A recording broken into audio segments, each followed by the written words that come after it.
در این ویدیو میخوام بهتون آموزش بدم که چطور سطوحی که در سیویل 3D ساختید رو بهش متریال بدید و ازش خروجی عکس با کیفیت بگیرید. خب ما سطوحمون رو ساختیم و آماده‌ایم که بهش متریال بدیم. در مورد کوریدورها جایی که میتونیم متریالش رو عوض کنیم باید اول انتخابش کنیم و در قسمت کوریدور پراپرتیز تب کد و کد ستی که در جریان هست استایلش رو تغییر بدیم. وارد ادیت میشیم، قسمت لینک، اینجا شما لیست رندر متریال رو مشاهده میکنید که به عنوان مثال برای آسفالت شما پیو رو دارید که میتونید از این قسمت نوعش رو عوض کنید. همینطور واسه دیلایت که اینجا یه نوع چمن استفاده شده میتونید نوع چمنش رو عوض کنید. ولی میبینید این لیست محدوده ولی ما باید بهش متریال دیگه اضافه بکنیم.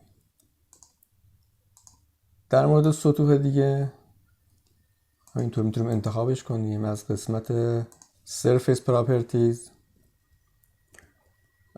در این قسمت رندر متریال شما میتونید از متریالی که توی لیست دارید بهش اختصاص بدید ولی میبینید که همچنان محدودیت دارید. خب من ابتدا باید وارد فضای سه‌بعدی بشم و از تب ویو استایلم رو میذاریم روی ریالیستیک. الان من هر چی متریال به پروژم بدم میتونم اینجا ببینم. لیست متریالم رو با دستور آرمت فراخوانی میکنیم. شما اگر اولین بار این لیست رو فراخوانی کنید یه سوال میپرسه ازتون که میخواید لیستتون اضافه بشه به سیویل 3D که اوکی میکنید. خب برای نمایش بهتر این لیست من از اینجا تامنیل ویو رو انتخاب میکنم، همینطور لیست پایین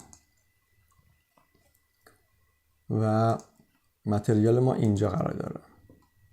این متریال پیش‌فرض نرم افزار هست که هر کدوم رو کلیک کنید متریالش رو به شما نشون میده. خب الان مثلا من یه متریال دادم به اینجا که قسمت برنز هست. اگه متریالی که میخواید اضافه بشه شما باید این قسمت اد متریال کلیک کنید که هم میتونید اینجا ویرایشش کنید هم به لیست بالا اضافه میشه و موقع میتونید اختصاصش بدید به سطحتون. کافیه که بگیرمش و رهاش کنم. میبینید که طرحش عوض شد.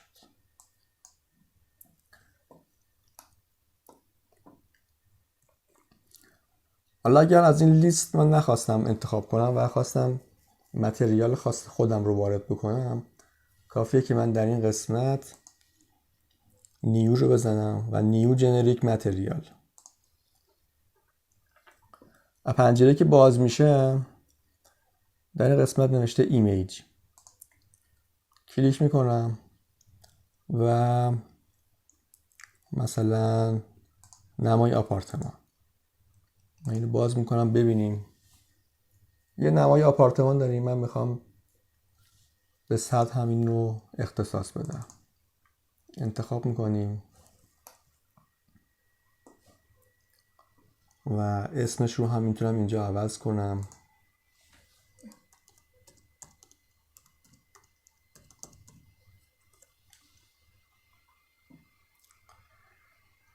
اینو من میارم میندازم روی این سطح.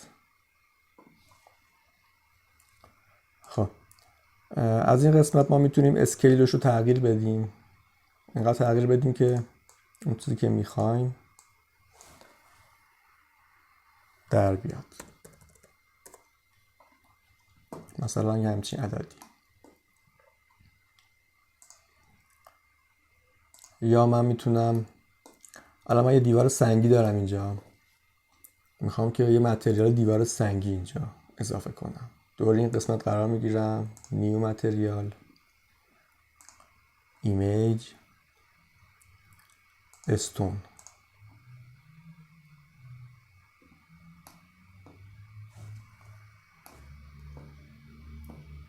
اینجا اسمش رو عوض میکنم،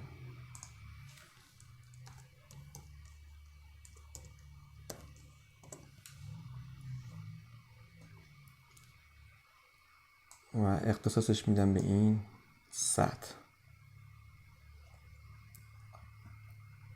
از این قسمت هم میتونیم اسکیلش رو تغییر بدیم.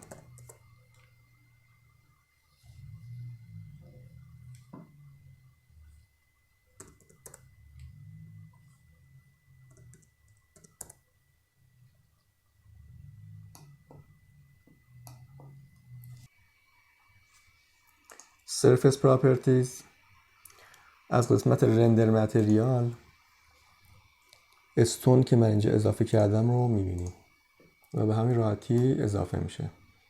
همینطور هم میتونیم سطح دیگر انتخاب کنیم. کلیک راست، Surface Properties، رندر متریال، استون، اوکی.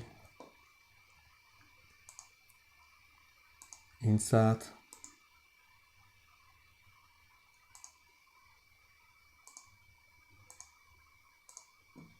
و این سطح. و همینطور در قسمت اینجا سطحی که من دارم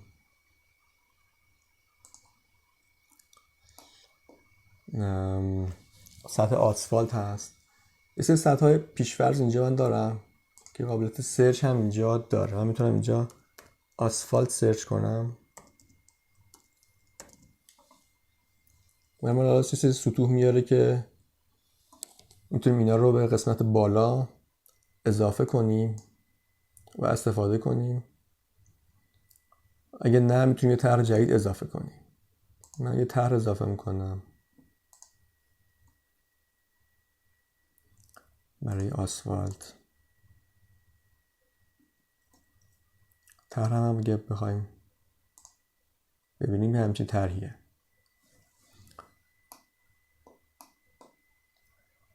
عددی که اینجا من وارد میکنم حالا یه مقدار خاصه، ولی میتونید با سعی و خطا بهش برسید.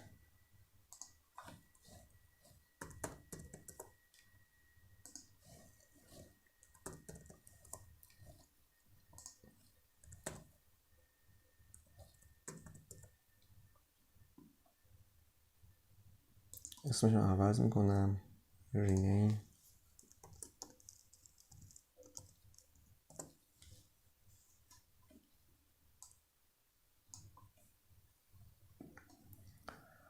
خب در حالتی که این اگه فعال باشه این مقیاس که عوض میکنید با هم جا میشن، ولی اگر که خاموش باشه شما روی این قسمت قرار بگیرید با اسکرول موس میتونید محل قرارگیری اون پترن رو و اون متریال رو تنظیم کنید.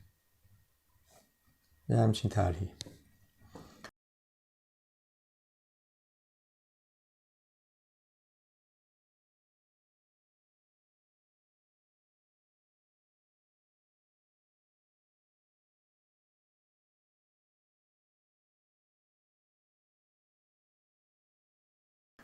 خب من اینو میبندم. خب همینطور که میبینید به صورت پیش‌فرض کوریدورهامون متریال داشت. حالا باز میتونید اونا رو تغییر بدید. الان شما هر قسمتی که هر متریالی که از پایین بیاریدش بالا به اون لیست متریالتون اضافه میشه و میتونید اینها رو هم تغییر بدید. حالا من میذارم پیش‌فرض باشه. انتخاب میکنیم از قسمت آبجکت ویور من طرح رو ببینم. خب ما الان حالت کانسپچوال هستیم که متریال رو نمیبینیم. از این قسمت میام روی ریالیستیک. حالا متریال رو میتونم ببینم.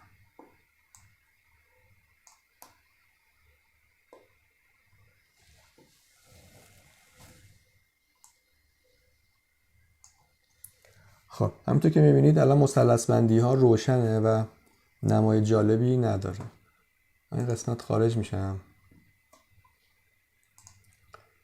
دستور ویژوال استایل رو مینویسم.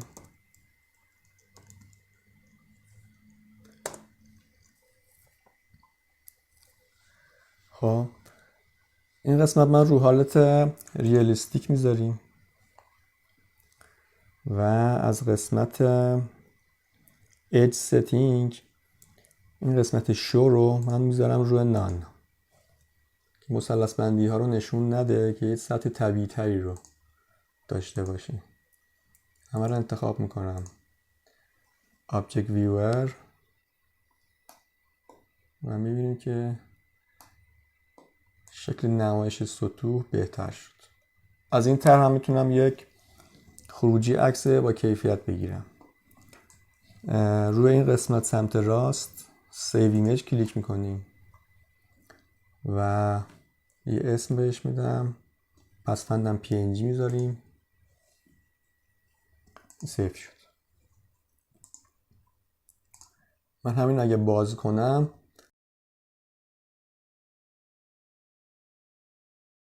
خب همونطور که میبینید بک‌گراند کار حذف شده و فقط سطوحی که ساختید رو تو تصویر دارید و میتونید توی گزارشاتون ازش استفاده کنید و آماده ارائه به کارفرماست. امیدوارم براتون مفید باشه. مرسی از همراهیتون.